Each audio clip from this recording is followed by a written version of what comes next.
श्री गजानन बावांनी. जय जय सद्गुरु गजानना, रक्षक तूची भक्तजना. निर्गुण तू परमात्मा तू, सगुण रूपात गजानन तू. सदेह तू परिविदेह तू, देहासुनी देहातीत तू.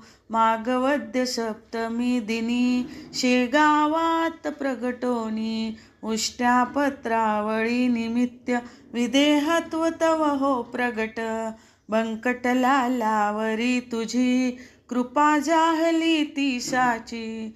गोसाव्याच्या नवसासाठी, गांजा घेसी लावूनी ओठी. तव पदतीर्थे वाचविला, जानराव तो भक्त भला. जानकी रामा चिंचवणे, नासवुनी स्वरूपी आणणे. मुकीन चंदूचे कानवले,